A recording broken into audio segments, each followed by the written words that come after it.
Vote চারটি বিধানসভা কেন্দ্রে 10ই জুলাই উপনির্বাচন। রায়গঞ্জ, রানাঘাট দক্ষিণ, বাগদা, মানিকতলায় উপনির্বাচন।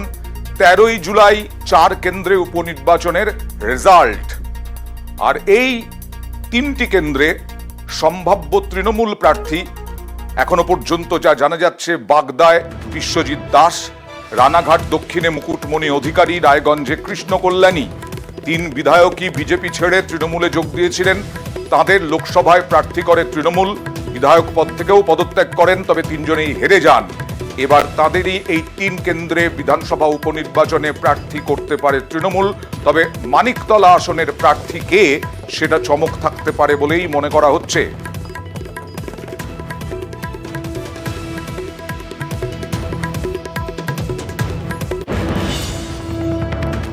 গতকাল শপথ নেওয়ার পর আজ প্রধানমন্ত্রীর দফতরে নরেন্দ্র মোদী নেহেরুর রেকর্ড ছুঁয়ে তৃতীয়বার প্রধানমন্ত্রী। मैं नरेंद्र दामोदर दास मोदी ईश्वर की शपथ लेता हूं कि मैं विधि द्वारा स्थापित भारत के संविधान के प्रति सच्ची श्रद्धा और निष्ठा रखूंगा। আর যেটা বলছিলাম, কিছুক্ষণ আগেই নরেন্দ্র মোদী তৃতীয়বার শপথ নিলেন গতকাল, আর আজকে এই মন্ত্রকে।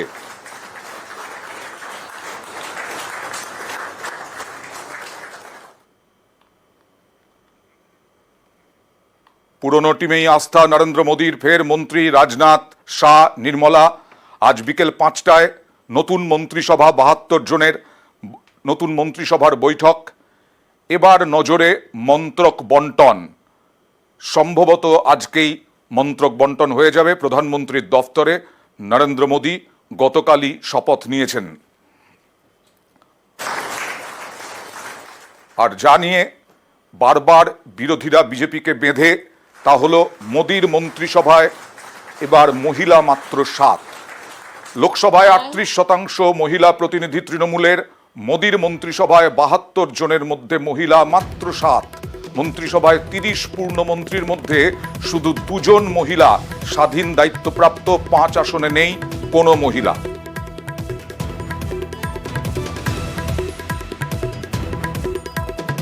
আর এ নিয়ে আবার তৃণমূলের আক্রমণ বিজেপিকে, যে ভোটের আগে মন কাঁদে বিজেপির, কিন্তু মহিলাদের সম্মান দেওয়ার ব্যাপারে বিজেপি কোনোদিনই গুরুত্ব দেয় না, এরকমটাই দাবি তৃণমূলের।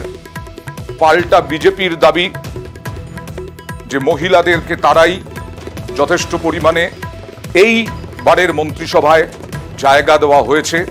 শতাংশের হিসেবে তারা বলছেন তারা যথেষ্ট পরিমাণে সম্মান জানিয়েছেন মহিলা প্রার্থীদেরকে। ওরা মুখেই সংরক্ষণের কথা বলে, জোর করে বিল পাস করিয়ে নিয়ে ইলেকশন পার হওয়ার চেষ্টা করেছিল। মহিলাদের প্রতি সম্মানও ওরা জানাতে পারে না। কতজন মহিলাকে প্রার্থী বা তারা করেছিল কি? গতবারে তাও তো কিছু মহিলা মন্ত্রী ছিলেন, এবারে তো আরো কমিয়ে দিয়েছেন। নারীদের প্রতি ওনাদের চোখের জল পড়ে যখন নির্বাচন হয় রাজনৈতিক ফায়দা তোলার জন্য। কিন্তু মহিলাদের সসম্মানে প্রতিষ্ঠিত করার প্রশ্নে বা সংসদীয় ক্ষেত্রে তাদের দায়িত্ব দেওয়ার ক্ষেত্রে তখন তাদের কার্পণ্য দেখা যায়। এবারেও তো 48% আমরা মহিলাদেরকে জায়গা দিয়েছি, এবং আমরা 12 জন না করিয়েছিলেন, আমরা 11 জনই জিতে এসেছি। সুতরাং মহিলাদের প্রায়োরিটি মমতা বন্দ্যোপাধ্যায় ছাড়া কোনো বিশেষ নেতৃত্বকে দেখিনি এত প্রায়োরিটি দিতে। আমরা ক্যান্ডিডেট যথেষ্ট পরিমাণ দিয়েছি। ক্যাবিনেটে আসতে গেলে দেখুন এক্সপিরিয়েন্সের দরকার। কাউকে ড্রাইভার বানাতে হবে, কিন্তু যে একটা আনকোরাম মেয়ে আপনি মহিলা করছেন, আপনাকে একটা গাড়িতে চাপিয়ে দেবো, সেই মহিলার ড্রাইভার আমি দেবো এমন একজন যিনি ড্রাইভিং জানেন না। আপনি রাজি তো? আর আবার মন্ত্রিসভায় ফিরলেন জগৎ প্রকাশ নাড্ডা, সর্বভারতীয় সভাপতি বিজেপির। কিন্তু মন্ত্রিসভায় ফেরায় এক নিয়ম, যে নিয়ম বিজেপির দলীয় নিয়ম, 1 নেতা 1 পদ। ফলে এবার নতুন সর্বভারতীয় সভাপতি পেতে চলেছে বিজেপি। একই সঙ্গে মন্ত্রিত্ব এবং বিজেপি সর্বভারতীয় সভাপতির পদে থাকতে পারবেন না নাড্ডা। 30শে জুন অবশ্য মেয়াদ শেষও হয়ে যাচ্ছে নাড্ডার। বিজেপির নতুন সর্বভারতীয় সভাপতি কে, তা ঘিরে এখন তুঙ্গে জল্পনা। আর এদিকে এ রাজ্যে সুকান্ত মজুমদার মন্ত্রী হয়েছেন। তার জায়গায় রাজ্য সভাপতি বদলের তিনি কি বললেন তিনি বললেন এখনো পর্যন্ত সভাপতি পদে তাকে রাখা হয়েছে, তিনি কাজ চালিয়ে যাবেন। বঙ্গে নতুন রাজ্য সভাপতি কে তা নিয়ে বাড়ছে জল্পনা।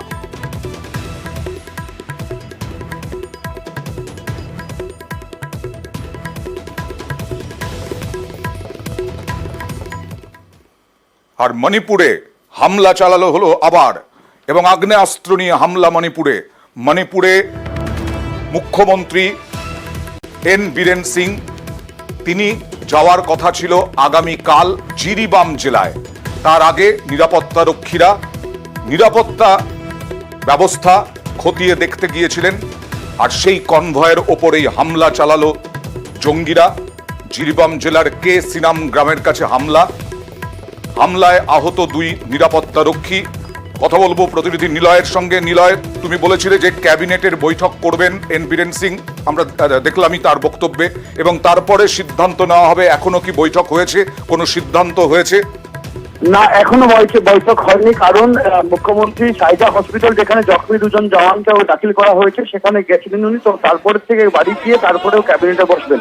কিন্তু বিষয়টা হলো যে গত 6 মেতে যা সংঘর্ষ, গোষ্ঠীগত সংঘর্ষ, আর তারপরে ওই যা চলেছে হিংসার এক পুরো অধ্যায় মণিপুরে গত 2023-এর 6 থেকে আজকে 1 বছর কাজ, কিন্তু কোনোবারই কিন্তু কখনো এটা দেখা হয়নি যে মুখ্যমন্ত্রীকে টার্গেট করা হয়েছে।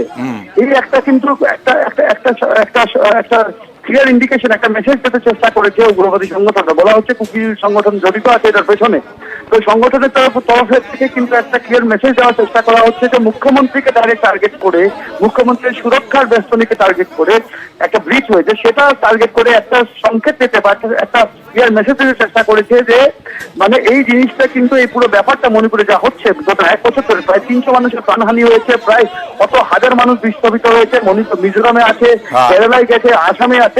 তো এই পুরো বিষয়টাকে কিন্তু আরেক দিকে নিয়ে যাওয়ার চেষ্টা। হ্যাঁ নিলয়, হ্যাঁ, এই পুরো বিষয়টাকে আরেকদিকে নিয়ে যাওয়ার চেষ্টা। মণিপুরের মুখ্যমন্ত্রী আগামীকাল গিরিবাম, যেখানে এই সংঘর্ষ হচ্ছে, যেখানে অনেক ঘর জ্বালিয়ে দেওয়া হচ্ছে, যেখান থেকে 600 মানুষ পালিয়ে আসামে ঢুকেছে নিরাপত্তার খোঁজে, সেই পরিস্থিতিকে দেখার জন্য গিরিবামে যাওয়ার কথা ছিল মুখ্যমন্ত্রী। তার আগে এই যে এই হামলা কারা চালালো সেরকম ভাবে চিহ্নিত করা গেছে?